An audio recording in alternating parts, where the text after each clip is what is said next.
여러분 안녕하십니까? 정재근 TV의 정재근입니다. 생활 속의 정책, 오늘은 스마트 시티와 인문학적 행정에 대해서 알아보겠습니다.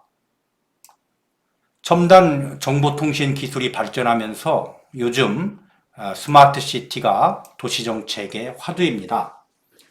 스마트 시티에 대한 정의는 국가별 여건에 따라 다양하지만 공통적으로는 4차 산업혁명 시대의 혁신 기술인 ICT 기술을 활용해서 시민들의 삶의 질을 높이고 도시의 지속 가능성을 제고하며 새로운 산업을 육성하기 위한 플랫폼으로 정의를 합니다.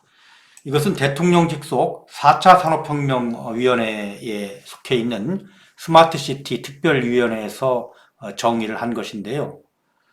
이런 플랫폼을 통해서 도시 생활 속에서 유발되는 교통이라든지 환경, 주거 문제, 또 시설의 비효율 등을 해결해서 시민들이 편리하고 쾌적한 삶을 누릴 수 있도록 도시 공간을 창조하는 것, 이것을 스마트 시티라고 이해하시면 되겠습니다.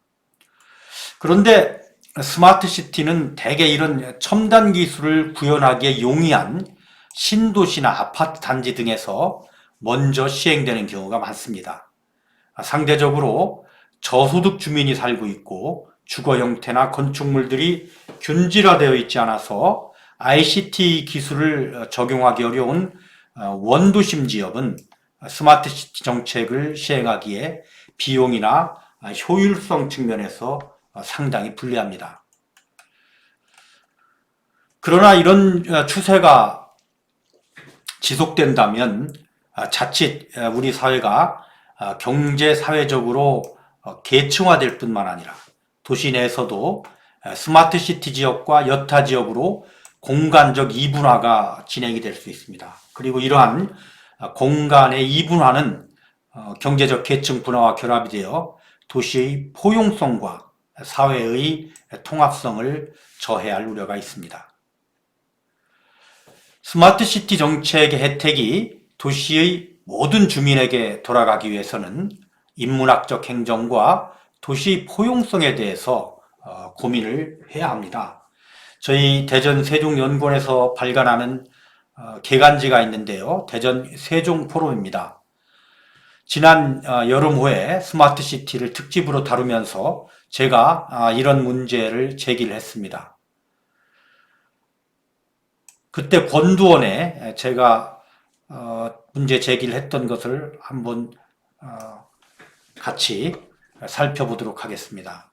제목은 스마트 시티는 품격 있는 도시를 만들 수 있는가입니다. 오래전부터 제가 살 집 하나 정도는 제 손으로 지어보려고 했습니다. 제 숨결과 삶의 모든 것을 묻히고 살 그 집은 참 멋지고 편리한 집이어야 했습니다. 그러던 중에 제가 사는 집은 멋지고 편리한 집이면서도 품격이 있어야 된다고 생각했습니다. 그러면서 사람이 사는 공간이 지니는 품격의 의미에 대해서 고민하게 되었습니다. 많은 공부와 꽤 오랜 세월에 적지 않은 시행착오 그리고 숙고 끝에 저는 깨달았습니다. 집이라는 공간의 품격은 구조의 편리함이나 디자인의 우수성과 같은 물리적 속성이 아니라 그 집에서 누가 어떤 삶을 펼쳤는지에 따라 규정된다는 것을 깨닫게 되었습니다. 김수환 추기경님이 계시던 명동성당, 또 성철 스님이 계시던 해인사를 생각해보면 그렇습니다. 두 분이 살아계시던 시절 우리는 명동성당과 해인사를 떠올리면서 그 공간과 우리 삶의 지향을 심리적으로 일치시키곤 했습니다.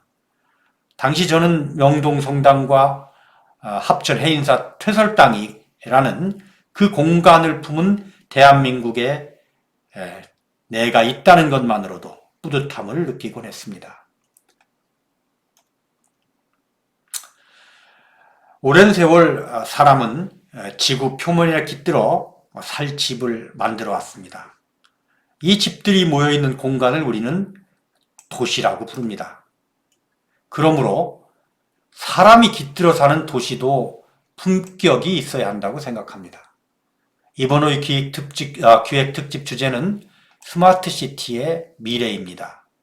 스마트시티가 도시의 품격에 기여하는 철학 있는 정책으로 자리매김하려면 과학기술을 활용한 도시 문제 해결과 삶의 편리함을 뛰어넘는 무엇인가가 필요합니다.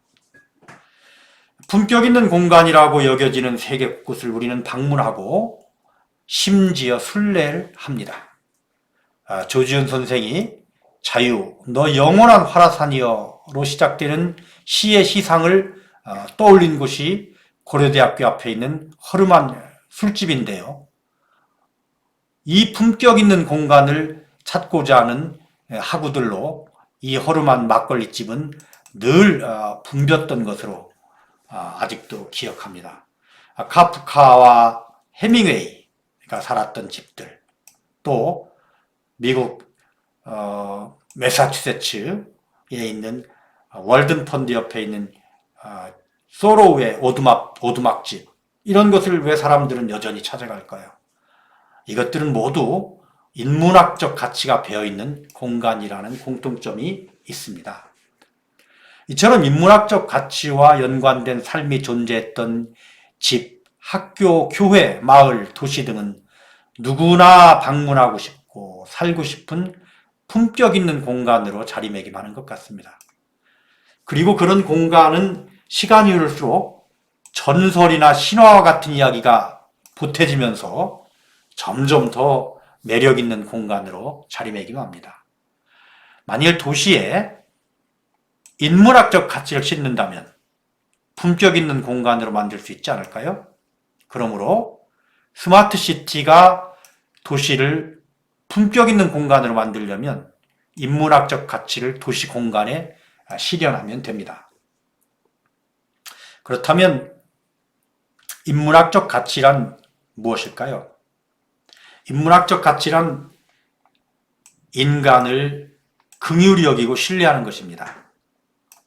또 개인이 스스로 행복을 정의하고 탐구하는데 어려움이 없게 하는 것이라고 생각합니다. 또 인간으로서 의미 있는 삶을 살려는 사색과 노력이 온 세상에 충만하게 하는 것이라고 저는 생각을 하는데요.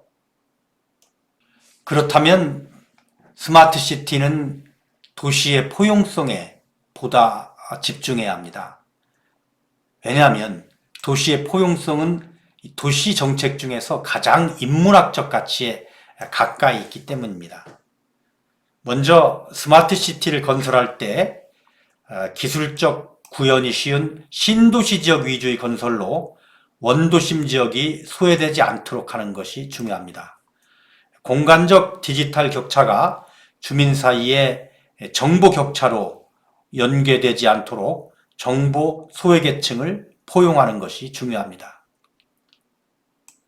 둘째, 자칫 디지털 향유계층이 스마트 도시로 유입되고 기존 주민은 오히려 밖으로 쫓겨나는 사이버 젠트리피케이션이 발생하지 않아야 합니다. 세 번째로는 스마트 시티를 통해서 해결하고자 하는 도시 문제의 대상과 범위도 스마트 시티 사업의 물리적 공간으로 한정되어서는 포용성 있는 정책이라고 하기 어렵습니다. 스마트 시티 정책이 해당 지역뿐 아니라 도시 전체 주민의 삶과 연계되어야 합니다. 환경, 교육, 창업, 의료, 교통, 안전, 기초생활 서비스 등 스마트 시티의 다양한 정책 내용도 취약계층을 더 고려하는 것들로 선택이 되어야 합니다. 네 번째로는 특히 모든 것을 위해서 저는 정책을 디자인하고 결정하고 집행하는 스마트 시티 정책의 전 과정에 처음부터 시민들이 참여하는 참여적 거버넌스를 무엇보다 강조하고 싶습니다. 부디 인간을 긍휼히 여기고 약한 자를 포용하는 인문학적 가치가 스마트 시티 정책과 만나서 도시 내의 취약계층들이 도시에서 당당한 구성원으로 함께 살아가는 품격 있는 도시를 만드는데 스마트 시티가 크게 공헌하기를 기대합니다. 지금까지 스마트 시티와 인문학적 가치, 또 이것을 구현하기 위해서 행정이 어떻게 해야 하는가, 즉 인문학적 행정에 대해서 말씀드렸습니다. 여러분의 좋아요, 구독, 알림 버튼은 저를 크게 응원합니다.